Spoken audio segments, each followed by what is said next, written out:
Bonjour à toutes et à tous et bienvenue dans cette nouvelle capsule dans laquelle nous allons faire une nouvelle application sur les différentes actions mécaniques et forces. Quand je dis force, c'est-à-dire nous allons parler des différentes forces de contact et des forces à distance.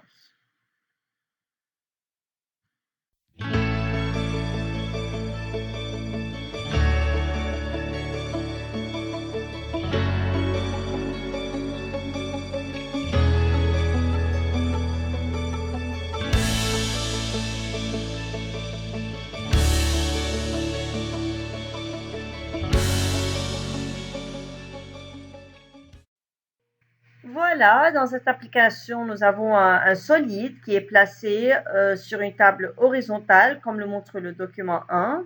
Ce solide a comme masse 200 grammes et il est en équilibre.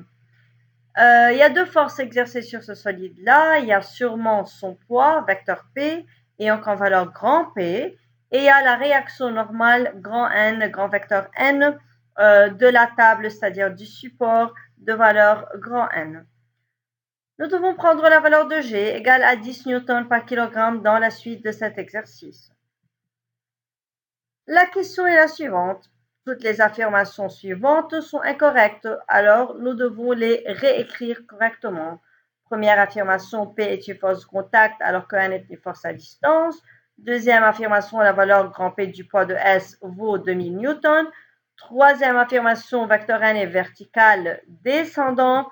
Et quatrième affirmation, grand S est en équilibre, ce qui permet d'écrire vecteur P égale vecteur N. Nous allons répondre, ou bien nous allons réécrire correctement toutes ces affirmations dans la partie qui suit. Selon la première affirmation, le vecteur P, le vecteur poids, est une force de contact, tandis que le vecteur N est une force à distance.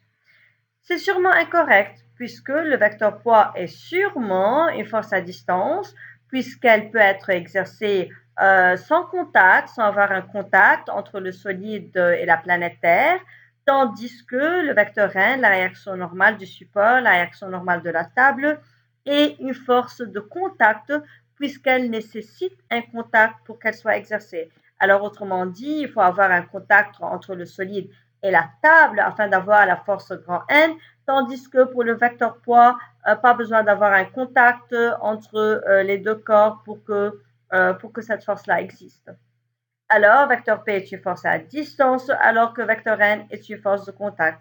Voilà comment nous devons réécrire correctement cette affirmation. Deuxième affirmation, la valeur grand P du vecteur poids vaut 2000 newtons. Ici, essayez de se rappeler un peu comment pouvons-nous calculer la valeur grand P du vecteur poids. Autrement dit, quelle est la formule que nous devons utiliser pour calculer la valeur grand P. Si vous vous rappelez bien, pour calculer grand P, nous devons utiliser la formule suivante, grand P égale à m fois G. Alors, nous devons multiplier la masse du solide par la valeur de G. Pour la masse du solide, c'est déjà donné au début de l'exercice, c'est de 200 grammes, mais ici, il faut très bien faire attention. À chaque fois que nous devons utiliser cette formule-là, la valeur de la masse doit être exprimée en kilogrammes, tandis que la valeur de G doit être exprimée en newton par kilogramme. Voyons si la masse est exprimée en kilogrammes. C'est déjà donné en grammes ici, si vous allez relire la donnée de l'exercice, c'est de 200 grammes. Alors, en premier lieu, nous devons convertir cette valeur de grammes en kilogrammes en faisant diviser par 1000. Alors, la valeur de la masse sera égale à 0,2 kg. Ensuite, nous devons multiplier cette valeur par G qui est de 10 newtons par kilogramme.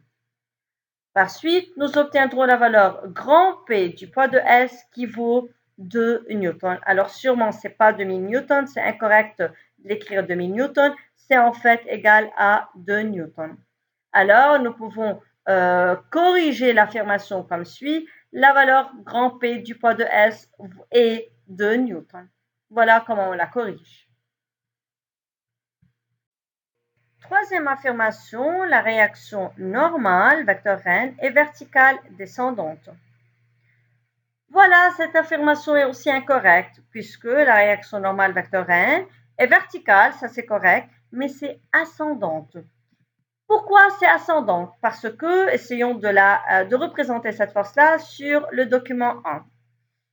Pour représenter grand N, nous allons commencer à tracer cette force-là du point de contact entre le solide et la table, voilà, comme suit, et nous allons la dessiner comme suit. Ça va être vertical puisque ça doit être perpendiculaire à la table et ça doit être ascendant, c'est-à-dire vers le haut, puisque ça doit être du support, c'est-à-dire de la table vers le solide. Alors, ça doit être vers le haut. Alors, pour corriger cette affirmation, nous devons écrire le suivant, vecteur n est vertical ascendante. Dernière affirmation, le solide S est en équilibre, ce qui permet d'écrire vecteur P égale vecteur n. Pour le solide S est en équilibre, ceci est déjà dit au début de l'application. Voilà, puisque ce solide est en équilibre, alors la somme vectorielle des forces extérieures exercées sur ce solide est égale au vecteur nul. Et voyons bien, quelles sont les différentes forces exercées sur ce solide? Il y a premièrement la force du poids de ce corps, et il y a aussi la réaction normale de la table. Alors, la somme vectorielle de ces deux forces est égale au vecteur nul. Donc, nous pouvons écrire le suivant. Vecteur P plus vecteur N est égal au vecteur nul. Donc, la somme vectorielle des forces extérieures exercées sur S est égale au vecteur nul. Prenons maintenant vecteur n à l'autre côté de l'égalité, nous obtiendrons la relation suivante, vecteur p égale moins vecteur n. Donc, non, on ne peut pas écrire vecteur p égale vecteur n, mais nous devons écrire vecteur p égale moins vecteur n. Alors, voyons comment doit-on corriger, comment doit-on réécrire correctement cette affirmation. Voilà, S est en équilibre, ce qui permet d'écrire vecteur p égale moins vecteur n.